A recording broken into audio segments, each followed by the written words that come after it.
Hi everyone, Comic Reviewer here, and this time reviewing on the first issue of Captain Carrot and his Amazing Sue Crew. Now, as you know, Captain Carrot and his Amazing Sue Crew was a 20-issue series that was written by Roy Thomas and different writers. So pretty much the premise takes place on Earth-C, where instead of humans being the dominant species, it's animals. And the cover has Captain Carrot with his superhero team rescuing Superman.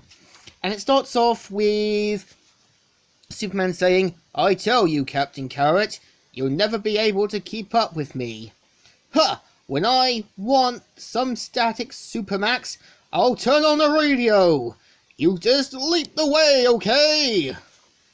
And so pretty much they're discussing about the situation.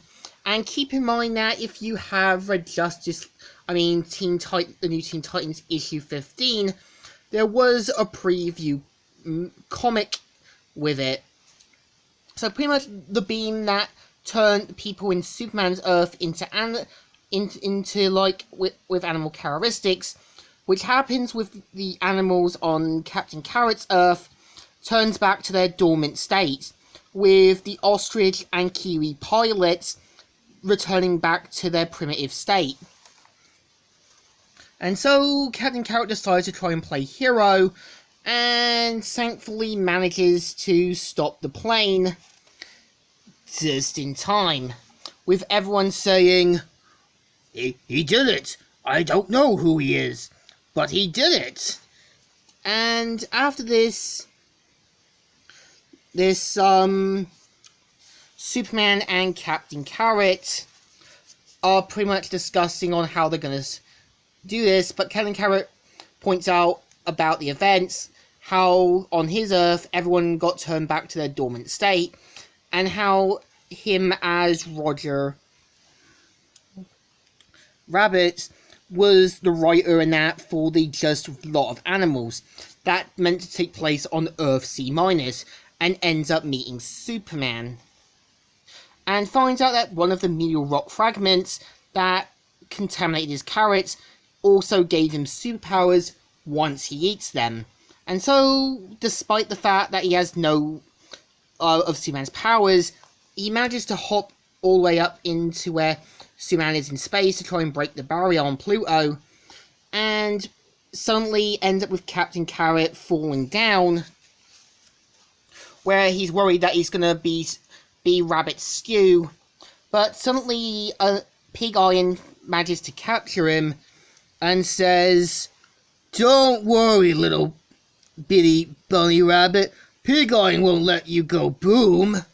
And so Pig Iron explains his origin, where he once worked at the steel mill in Pittsburgh and ends up falling into the metal and ends up having metal-like skin and powers.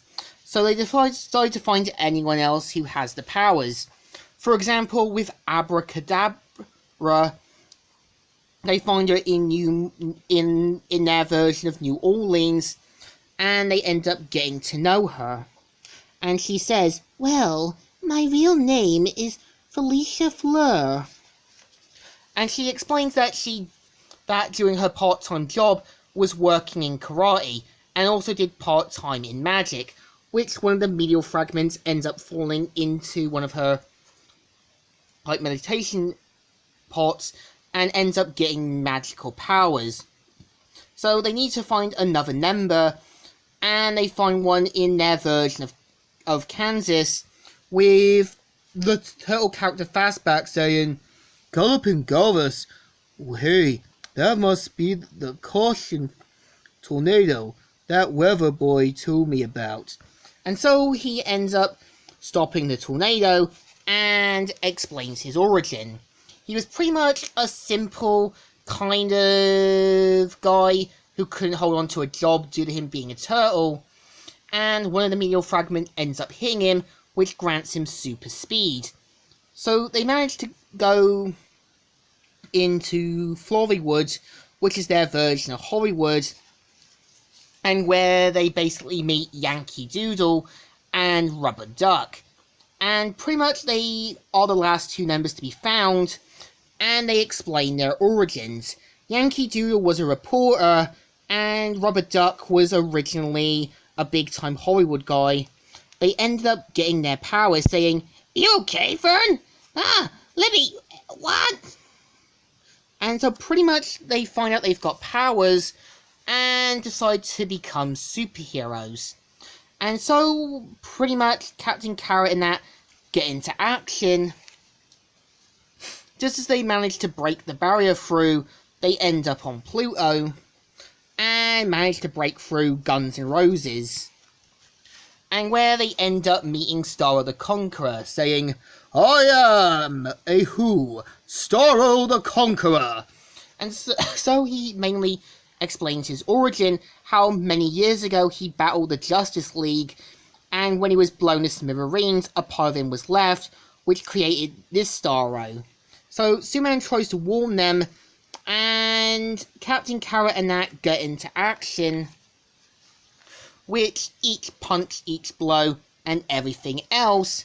So Captain Carrot realizes they need to work as a team, and just as Starro is about to blast Superman with gold kryptonite, they all get together to clubber him down. So after this, they pretty much use lime, salt, and that on him to kind of take him down. And after this, Superman leaves knowing that Captain Carrot and these heroes are now going to be their own Justice League. And the issue ends with an unknown villain pretty much planning their biggest plots. And yeah, this is the story. So issue 1 of Captain Carrot isn't too bad. It's a good build-up to the story. We are introduced to a world in where animals are superheroes, and I think Roy Thomas had a solid story. So it deserves a thumbs up. Still good, and still alright. So, Comic Reviewer here, signing out.